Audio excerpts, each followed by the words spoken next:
शिवरात्रि का प्रसंग कहता है, अपने मन की अभिलाषा रखकर तुम्हें जो चाहिए, एक काली मिर्ची और काली तिल्ली के 7 दाने। एक काली मिर्ची और काली तिल्ली के कितने दाने? 7 दाने हथेली में रखकर अपनी कामना कर कर मन से अपने मन की बात को कहकर शंकर भगवान के शिवलिंग पर चढ़ा दीजिए। आपकी मनोकामना, कहते हैं हर महीने शिवरात्रि आती है, इस शिवरात्रि पर, मुख्य शिवरात्रि पर चढ़ाओगे, अगले महीने की जब शिवरात्रि आएगी तो आपकी मनोकामना पूरी हो जाएगी। एक काली मिर्ची और 7 काली तिल्ली के दाने, मात्र 7। महाराज, जिसके घर में क्लेश रहता हो, बहुत ज्यादा लड़ाई झगड़े हो रहे हैं, सास बहू के झगड़े, ना बहू कुछ सुनने को तैयार ना सास सुनने को तैयार, और घर में बेचारे पुरुषों की आफत, यहाँ भाई भाई झगड़ रहे हो, सास बहुएं झगड़ रही हो, कुछ मत करिए। गेहूं की बाली को तोड़ो। गेहूं की बाली जानते ना, जिसमें आप लोग तो गेहूं की बाली को तोड़ना है, और बाली 7 बाली तोड़कर अपने घर में घुमाकर अपने घर का नाम और गोत्र बोलकर उसको शंकर को समर्पित कर दीजिए। जिंदगी में कभी सास बहू का झगड़ा नहीं होगा महाराज। शिवरात्रि के दिन उसको समर्पित करिए, आपके घर में कभी क्लेश नहीं बच सकता। और शिवरात्रि के दिन रात्रि को 12 बजे शंकर भगवान पर एक धतूरा चढ़ा दो। क्या चढ़ाना है? जम के बोलिए जरा। धतूरा। ये शंकर भगवान को धतूरा चढ़ा दो। 12 बजे रात्रि को शिव जी पे धतूरा चढ़ाओ।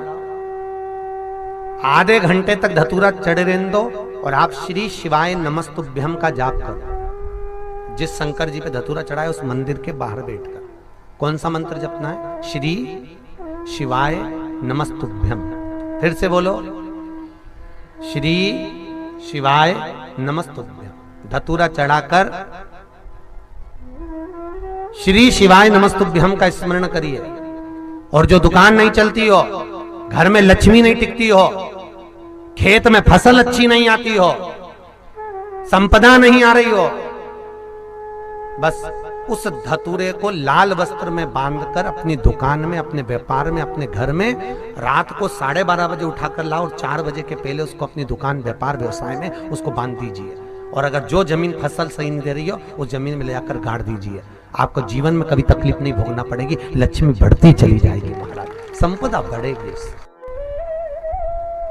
जो व्यक्ति ज्यादा बीमार रहता हो, बहुत बीमारी उसको घेरे रहती हो, परेशान रह रहा हो, बीमारी बनी हुई है, तो बोर चढ़ाइए। बेर, क्या बोलते हैं यहाँ पर? बेर की बोर, वो खाने वाला बेर जो होता है, उस बेर को 7 बेर ले लो और 7 बेर को लेकर अपने ऊपर से घुमाकर शिवरात्रि की दोपहर के 12 बजे शंकर भगवान के शिवलिंग पर ले जाकर उस बेर को चढ़ा दीजिए। आपका रोग, आपकी बीमारी मात्र 3 महीने के अंदर समाप्त हो जाए। शिवरात्रि के दिन बेर चढ़ाने का बड़ा महत्व है। और शिवरात्रि पर चढ़ा हुआ वो बेर उठाकर ले आइए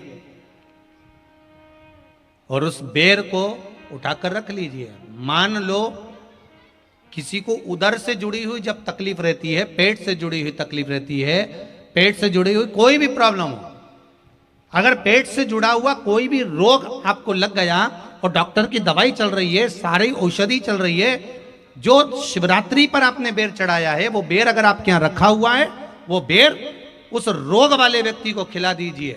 आधे घंटे के अंदर पेट का दर्द, पेट की तकलीफ, पेट का कैसा भी रोग होगा, एकदम आराम लग जाएगा। उस बेर में इतना प्रबलता आ जाती है शंकर को, जो शिवरात्रि के दिन बेर चढ़ाया जाता है। वो केवल शिवरात्रि के दिन करने का होता है। कहते हैं जिसका व्यापार ना चले, व्यवसाय ना चल रहा हो, बहुत ज्यादा कष्ट में जीवन निकल रहा हो और बहुत ही ज्यादा तकलीफ हो रही हो, तो धतूरे को हल्दी में डुबोकर शंकर भगवान को शिवरात्रि के दिन रात को 12 बजे समर्पित करें। उस धतूरे को वापस उठा लाएं 5-10 मिनट के बाद, श्री शिवाय नमस्तुभ्यम बोलकर लाल कपड़े में उसको बांधकर व्यापार वाली जगह में कहीं पर भी उसको बांध दिया जाए। व्यापार पीछे नहीं हटता, व्यापार अग्रण्य भाव में बढ़ता चले जाता है। महाराज, उस धतूरे को केवल परंतु शिवरात्रि के दिन रात को 12 बजे ही किया जाए। हल्दी में डुबोना पड़ता है।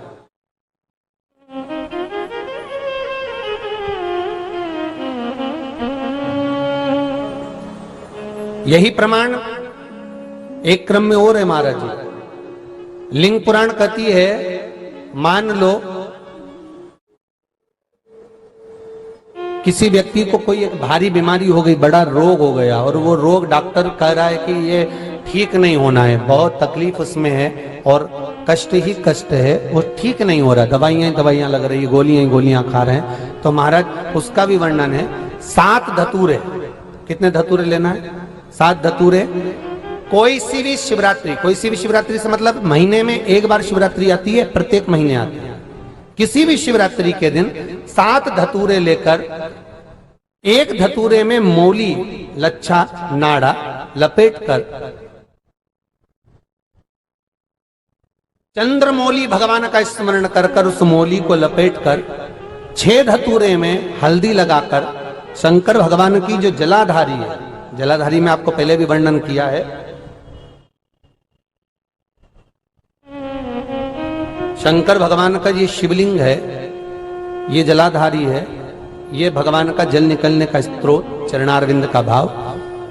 शिवलिंग जहां रखा हुआ है, ये पार्वती जी का हस्त कमल है, जो ये गोल भाग है, ये पार्वती का हस्त कमल है, जहां शिवलिंग रखा है। जहां से जल नीचे गिरता है, उसके सीधे भाग में श्री गणेश जी महाराज का स्थान है, उसके उल्टे भाग में श्री कार्तिकेय जी का स्थान है। जलाधारी के सामने एक मोटी सी लाइन होती है, कहीं सांप बना होता है, कहीं स्थान बना होता है। जो मोटी सी लाइन है, ये शंकर भगवान की सबसे छोटी लड़की अशोक सुंदरी का स्थान है। जलाधारी के ऊपर जो 3 टेकी लगी है, ये भृगु ऋषि का, भृंगी गण का स्थान है। इसके ऊपर जो कलश है, कलश में जो पानी भरा जाता है, वो पानी जो बूंद बूंद नीचे गिरता है, ये शंकर भगवान की 5 लड़कियों का स्थान है। जया, विषहरा, सामरीबारी, धोतली और देव, ये 5 लड़कियों का स्थान है। शंकर भगवान का संपूर्ण परिवार शिवलिंग के सामने से, जहां से जल चालू होता है गिरने के लिए, नीचे की ओर जब जल जाता है, उस स्थान पर भगवान शंकर के सारे गणों का स्थान है। फिर जब जल बहकर सामने की ओर जाता है, जितनी दूर तक जल जाता है, उतनी दूर तक भगवान शंकर के उस जल भाग को ग्रहण करने के लिए 33 कोटि देवताओं का स्थान है।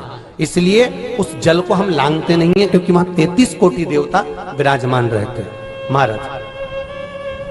तो जो बीमारी डॉक्टर ने बता दी और बहुत बड़ा रोग हो गया और शरीर में कष्ट है, ठीक नहीं हो रहा, चाहे लीवर से जुड़ा हो, चाहे किडनी से जुड़ा हो, चाहे कैंसर से जुड़ा हो, और मान लो शरीर में कहीं गांठ भी हो गई है और वो मिटी नहीं रही हो, तो महाराज निवेदन है 7 धतूरे, एक धतूरे पर मौली लपेटकर वो शंकर जी के शिवलिंग के ऊपर चढ़ाना।